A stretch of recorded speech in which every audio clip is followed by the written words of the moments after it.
राकेश शहर से गांव लौट रहा था। बस उसे हाईवे पर उतार देती है। हाईवे से गांव तक का रास्ता घने जंगल से होकर गुजरता था।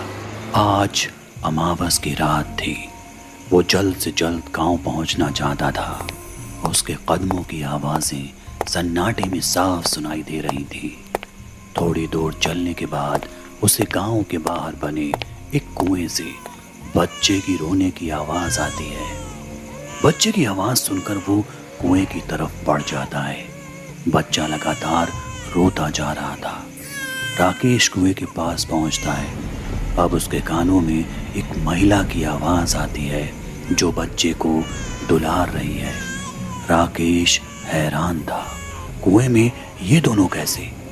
वो कुएं के अंदर झांक कर आवाज़ लगाता है, कौन है अंदर? कुएं में सन्नाटा पसर जाता है। बच्चे और महिला की आवाज़ आना बंद हो जाती है। राकेश को भ्रम महसूस होता है और वो वापस कदम गांव की तरफ बढ़ा देता है। थोड़ी दूर बढ़ने के बाद बच्चे की रोने की आवाज़ फिर से आने लगती है।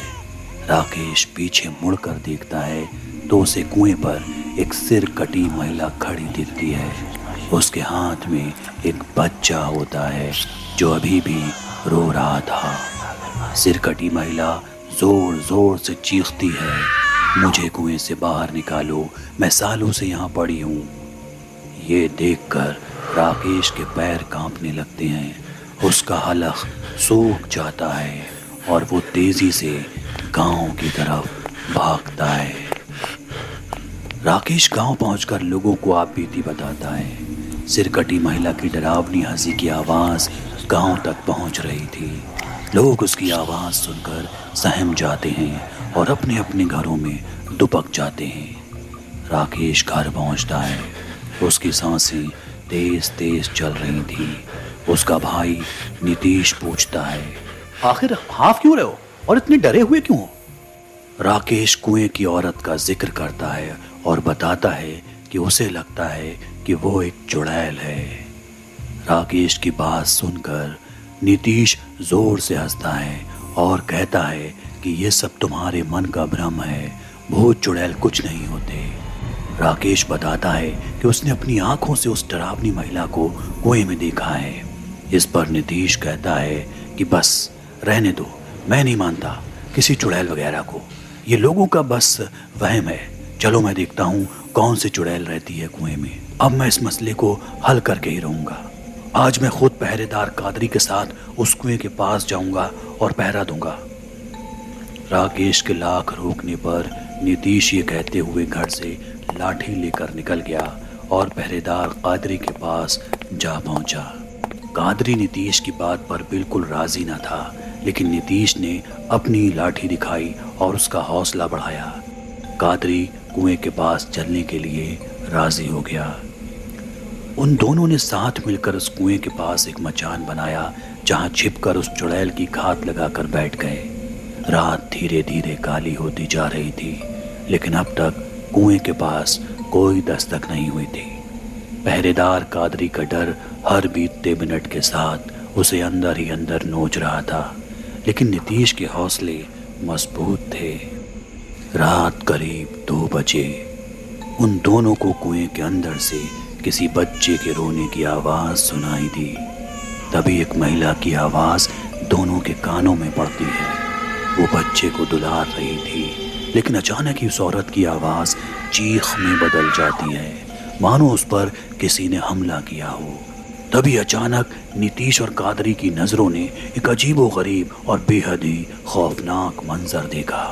कुएं के अंदर से एक औरत नुमा परछाई दर्दनाक चीख निकालती हुई रेंगती हुई बाहर आई और फिर कुएं के मुंडेर पर अपनी दोनों टांगें लटकाई और बैठ गई। शोर मचाती वो दर्दनाक चीखें उस वीरान काली रात के सन्नाटे को चीर रही थीं।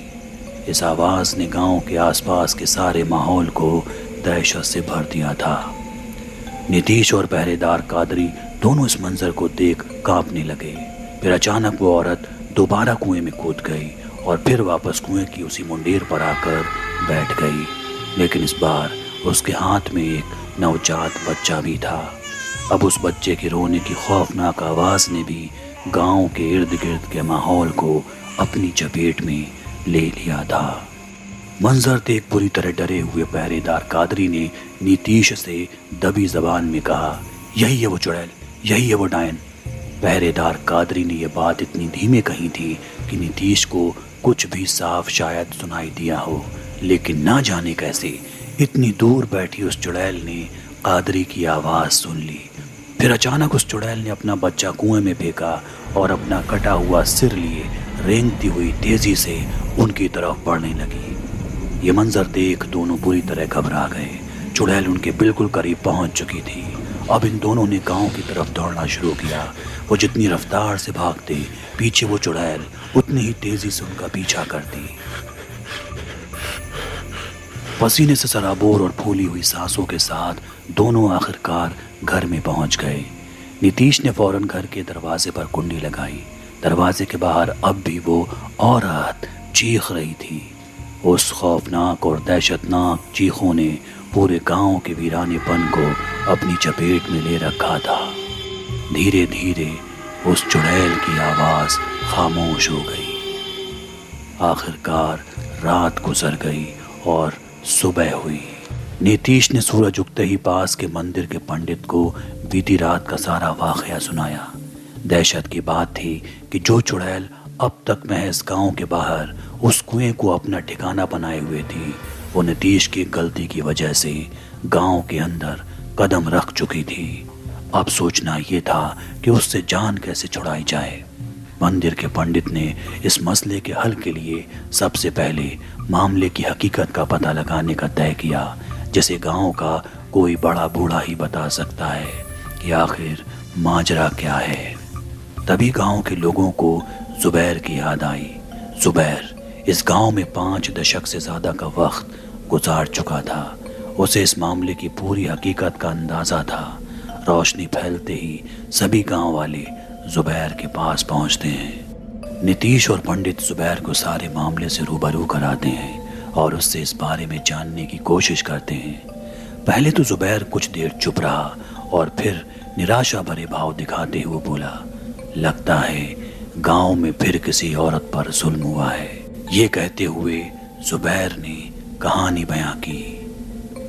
आज से तकरीबन 90 साल पहले इस गांव का एक चौधरी हुआ करता था, रणविजय सिंह। उसकी एक खूबसूरत बहन थी, काव्या।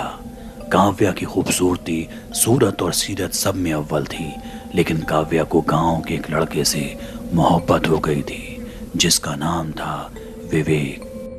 विवेक का हवेली में आना जाना था और इसी बीच काव्या और विवेक में मोहब्बत हो गई। चौधरी रणवीर सिंह को यह बात बिल्कुल गवारा ना थी कि उसकी बहन की शादी किसी नीच जात के लड़के से हो, लेकिन अपनी बहन से बेइंतहा लगाव ने उसको खामोश कर दिया और ये बात उसके जहन में दबी रह गई। कोई नहीं जानता था कि उसकी यह खामोशी एक दिन कैसा तूफान लाएगी। बहन काव्या की जिद पर चौधरी रणविजय सिंह ने उसकी शादी विवेक से कर दी। फिर एक रात काव्या का पति विवेक गांव के बाहर से लौट रहा था। चौधरी रणविजय सिंह ने मौका देख अपने गुर्गों को विवेक को मौत की नींद सुलाने का फरमान दे दिया। अगली सुबह गांव के बाहर विवेक की लाश बरामद होती है। फिर चौधरी रणविजय सिंह अपनी बहन को दोबारा अपने घर ले आया, लेकिन जब उसे पता चला कि काव्या माँ बनने वाली है, यानी विवेक का बच्चा उसकी कोख में पल रहा है, तब वो आपे से बाहर हो गया। उसने इसे अपनी तौहीन समझा और एक रात मौका देखकर काव्या और उसके नवजात बच्चे को मार के उसकी गर्दन कटवा के कुएं में भिगवा दिया। कुछ रोज बाद उस कुएं के पास से इन दर्दनाक चीखों का सिलसिला शुरू हो गया। जुबैर ने बताया कि गांव में जब भी किसी औरत के साथ कोई जुल्म होता है तो काव्या यूं ही उस मुंडेर के पास आकर चीखती है। अगर गांव वालों को उसे कुएं में ही रखना है तो औरतों पर जुल्म बंद करना होगा।